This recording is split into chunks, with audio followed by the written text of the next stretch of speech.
Najeriya ke son a yafe mata bashin da ake binta. Ambaliyar ruwa na kawo cikas a harkokin koyo da koyarwa a makarantun da ke jihar Jigawa. Shugaban rukunin kamfanonin Dangote Alhaji Aliko Dangote ke son a cire tallafin man fetur a Najeriya. Daga ƙetare, shugaban ƙasar Iran ya tattaki Isra'ila a jawabinsa na farko a taron MDD. Masu kallonmu da sauraronmu barkanmu da wannan lokaci, sannunmu da sake kasancewa da ku ta cikin labaran Eagle, wanda ke zuwa muku daga nan gidan talabijin da rediyo ta Eagle 24 Online garkuwar al'umma.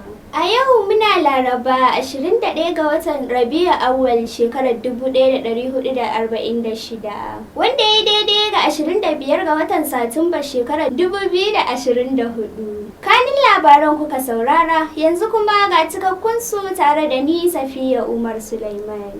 Mataimakin shugaban kasar Najeriya Kashim Shattima, wanda ya wakilci shugaba Tinubu a yayin jawabi a taron Majalisar Ɗinkin Duniya, ya nemi a yafewa Najeriya da sauran kasashe masu tasowa basukan da ake bin su. Ya ce dole ne mu tabbatar cewa duk wani gyara da za a yi wa tsarin kuɗaɗe na duniya da suka hada da cikakken tsarin yafe bashi, domin kasashe ƙanana da masu tasowa ba za su iya samun cikakken ci gaban tattalin arziki ba tare da yin duba da sake nazari kan irin nauyin bashin da ke kansu ba, in ji mataimakin shugaban ƙasa Kashim Shattima. Sauran batutuwan da mataimakin shugaban ƙasar ya taɓo a jawabin nasa sun haɗa da neman haɗin kan Majalisar Ɗinkin Duniya wajen ganin an bayar da kuɗaɗen sata da waɗanda aka fitar da su zuwa manyan ƙasashe ba bisa ƙa'ida ba. Sanata Kashim Shattima ya kuma nemi zauren majalisar da ya baiwa nahiyar Afirka da Najeriya gurbi a kwamitin tsaro na Majalisar ta Ɗinkin Duniya.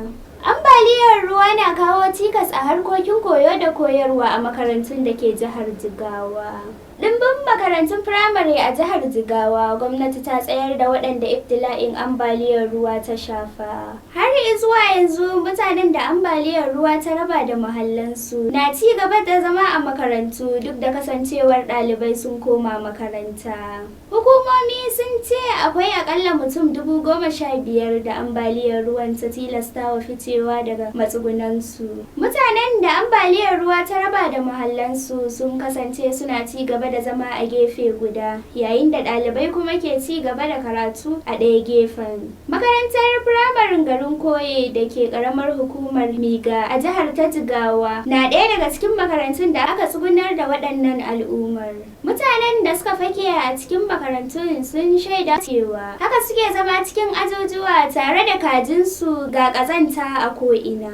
Wani magidanci da BBC ta tattauna da shi a makarantar ya ce a kullum sai sun share wajen da za su yada haƙarƙarinsu saboda ƙazantar makarantar. Ya kuma ƙara da cewa an ba su magunguna da sabulai don su riƙa wanke hannayensu saboda gudun kamuwa da cuta, gami da kuma tallafin kayan abinci, amma duk da haka rayuwarsu na cikin ƙunci gami da haɗari. Zaman mutanen a makarantar na ɗauke wa ɗalibai hankali, alhali kuma ana koyar da darasi. Ya ce suna fuskantar barazana sosai don ɗalibansu ba sa mayar da hankali yadda ya kamata su fahimci darasin. Muhammad Salisu shine shugaban makarantar firamarin ta Koye.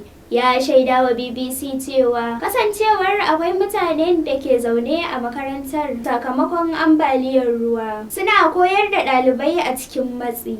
Gwamnatin jihar ta Jigawa ta ce tana iya bakin ƙoƙarinta wajen magance wannan matsala. Shugaban hukumar bayar da agajin gaggawa ta jihar Dr. Mairiga ya shaida cewar a yanzu hukumar bayar da agaji ta UNICEF sun ba mu tantuna da za a je a ɗaura a waɗannan wurare saboda mutane su sami wurin fakewa don su fita daga halin da suke ciki. Dr. Mairiga ya ce za mu fara kafa tantunan daga Gwaram zuwa Jahun da kuma ƙaramar hukumar Niga. baya ga kasancewar mutanen da ambaliya ta raba da mahallansu a jihar Jigawa. Akwai kuma makarantu 28 da ruwa ya malale su har ya hana ɗaliban zuwa makarantar. Kazalika ambaliyar ta lalata gonaki da dama, kuma duk da ƙoƙarin da hukumomi ke yi, akwai wuraren da wasu ke ƙorafin rashin abinci da ruwan sha, abin da ke nuna cewa akwai buƙatar gwamnati ta yi hoɓɓasa don taimakawa mutanen da ambaliyar ta shafa.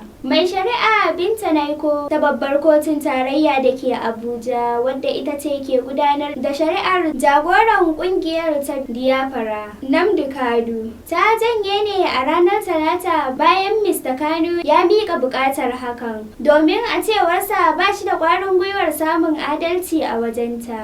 Tun a farko, lauyan gwamnatin Najeriya Adeboyega ya bayyana wa kotun cewa akwai wani shaida da yake so ya gabatar, amma ya buƙaci a bashi kariya, sannan ya ce a shirye yake da a ci gaba da sauraron ƙarar. Sai dai lauyan Nnamdi Kanu mai suna Aloy Ejimako ya bayyana wa kotun cewa ba su shirya ci gaba don gudanar da shari'ar ba, inda ya ce ana hana wanda ke wakilta damar shiryawa domin kare kansa. Lauyan na cikin magana a gaban kotu ne inda Nnamdi Kanu ya buƙaci ya zauna. Bayan hakan ne mai shari'ar ta sanar da janyewarta daga shari'ar, sannan ta ce za a miƙa takardun zuwa ga babban alƙalin kotun. Za ku iya sauraron mu a shafukan sada zumunta YouTube Eagle24, Twitter Eagle24 TV, Instagram Eagle24 TV, TikTok Eagle24 TV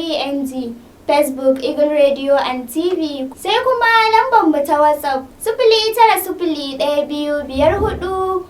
09015454326. Shugaban rukunin kamfanonin Dangote Alhaji Aliko Dangote ya yi kira ga gwamnatin Najeriya da ta daina biyan tallafin man fetur, domin a cewarsa tallafin zai janyo kashe kudaden gwamnati da bai kamata ba. Dangoten, wanda ya bayyana hakan a wata hira da ya yi da tashar talabijin a ranar Litinin, ya ce gwamnatin shugaba Tinubu ba za ta iya ci gaba da biyan tallafin man ba, inda ya ce yana ga lokaci ya yi da Najeriya za ta janye tallafin mai baki daya, domin dukkanin kasashe sun daina biyan tallafin man. Ya kuma kara da cewa kusan kaso 60 na farashin mai a makwabtan kasashe da kuma iyakokinmu na da girma, saboda haka ci gaba da biyan zai yi wuya. Gwamnati ba za ta iya ci gaba da biyan tallafin ba.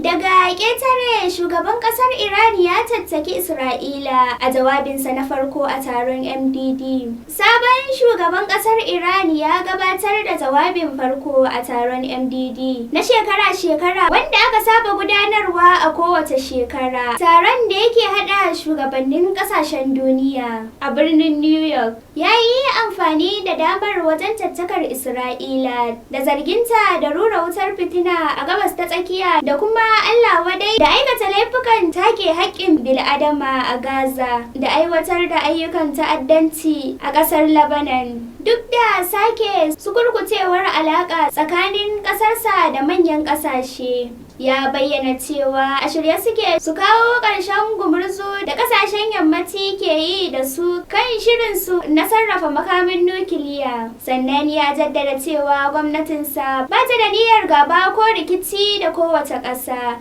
Shugaban hukumar kula da harkokin nukiliya ya ce yana fatan zuwa Tehran a farkon watan Oktoba domin tattaunawa kan shirin makamin nukiliyar Iran. Duka-duka a nan muka kawo ƙarshen labaran, a madadin 'yan uwa da abokan aiki wanda ya tace labaran Malam Labaran Isa Sharaɗa. Ni da na karanto muku Safiya Umar Suleiman nake cewa mu huta lafiya.